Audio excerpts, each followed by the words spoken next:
आज हम सब यू के उच्चारण के नियम जानेंगे कि यू को कब और कब ऊ पढ़ा जाता है। क्योंकि इसी यू से अम्ब्रेला है तो वहीं इसी यू से यूनियन है। जैसे इसी यू की वजह से फुल पढ़ा जा रहा है और इसी यू की वजह से रन पढ़ा जा रहा है। यानी कब अ यूज हो रहा, कब ऊ यूज हो रहा यू की जगह पे, इनके रूल्स क्या हैं, इन सब को हम लोग इस वीडियो में जानेंगे। यूं तो हम सब जानते हैं English is a mix language of Latin, Greek, French, Dutch etcetera. ज़्यादातर भाषाओं का मिक्सअप है इंग्लिश भाषा, इसीलिए कोई फिक्स रूल नहीं है ज़्यादातर के प्रोनाउंसिएशन में। आइए देखते हैं अम्ब्रेला में यू को आ क्यों पढ़ा जाता है।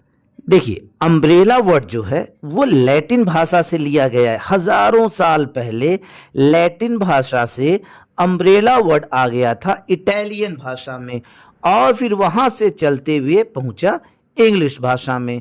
अब हजारों साल पहले लैटिन भाषा में अम्ब्रेला में जो यू है उसे अ पढ़ा जाता था, तो एज इट इज इंग्लिश भाषा में भी उसे अ ही पढ़ा जाने लगा, तो अम्ब्रेला हो गया।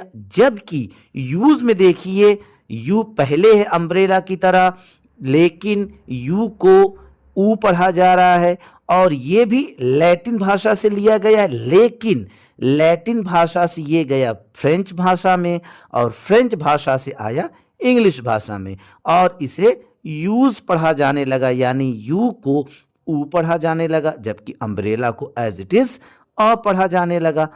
अब देखिए, ये हजारों साल पहले लैटिन भाषा से निकले हुए शब्द हैं। अब इनका कोई रिटन रिकॉर्ड नहीं है, लिखा हुआ कहीं भी नहीं है कि अम्ब्रेला में यू को आ क्यों पढ़ते हैं और यूज में यू को ऊ क्यों पढ़ते हैं। हालांकि हम सब जानते हैं यू एक वाउल है और किसी भी वाउल के दो साउंड होते हैं, शॉर्ट वाउल साउंड और लॉन्ग वाउल साउंड। आइए देखते हैं साउंड के अकॉर्डिंग कैसे यू को कब अ और कब ऊ पढ़ा जाता है। देखिए, जब यू का शॉर्ट साउंड होगा यानी शॉर्ट वाउल साउंड होगा यू का, तब उसे अ पढ़ा जाएगा। जैसे C U P cup, B U T but, H U G hug, F U N fun, L U C K Y lucky, ऐसे ढेरों शब्द। और जब लॉन्ग वाउल साउंड होगा यू का, तब उसे ऊ पढ़ा जाएगा यानी बड़ा ऊ, जिससे ऊन लिखा जाता है। जैसे रूड, ब्लू, फ्लूट एटसेट्रा, ऐसे भी ढेरों वर्ड्स हैं। हालांकि इनको नियमों में बांधना बहुत मुश्किल है। हाँ, कुछ कोशिशें की जा सकती हैं पैटर्न को समझकर, ताकि समझा जा सके कि कब यू को आ पढ़ा जाता और कब ऊ पढ़ा जाता है। हालांकि इसके अपवाद ज्यादा हैं, इसलिए इसे रूल तो नहीं कहा जा सकता, हाँ पैटर्न कहा जा सकता है। फिलहाल रूल कहकर इसे पढ़ते हैं ताकि समझने में आसानी हो।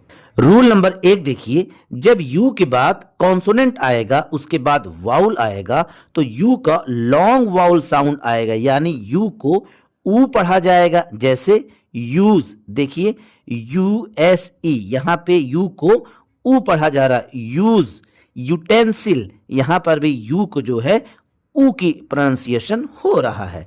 और रूल नंबर 2 क्या है, यू के बाद जब कॉन्सोनेंट हो उसके बाद फिर कॉन्सोनेंट हो, तब शॉर्ट वाउल साउंड आएगा यू का, यानी यू को अ पढ़ा जाएगा। जैसे अंडर, देखिए यू के बाद एन जो है कॉन्सोनेंट है, उसके बाद डी भी कॉन्सोनेंट है, इसलिए यू को अ पढ़ा जाएगा अंडर। अगली, देखिए अगली में भी यू के बाद जी कॉन्सोनेंट, जी के बाद एल कॉन्सोनेंट, इसलिए यू को आ पढ़ा जा रहा है अगली।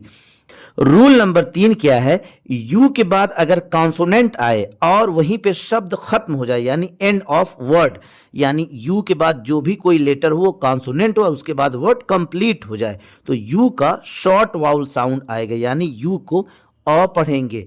जैसे U P up, U S अस, तो देखिए अप में पी के बाद कुछ भी लेटर नहीं है, कोई लेटर नहीं है, पी आखिरी लेटर और यू के तुरंत बाद आया और कॉन्सोनेंट है, इसलिए यू को अ पढ़ते हैं। वैसे ही अस में भी यू को आ पढ़ रहे हैं।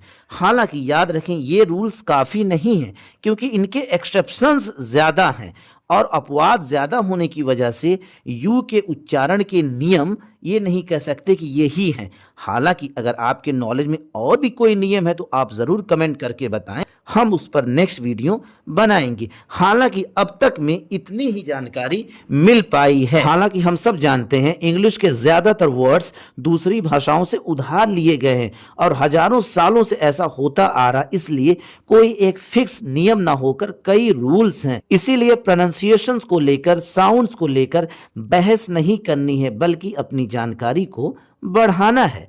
इंग्लिश अल्फाबेट का 22वां लेटर वी है। देखिए, वी को हिंदी में व कहते हैं, लेकिन व को तो डब्ल्यू भी कहते हैं।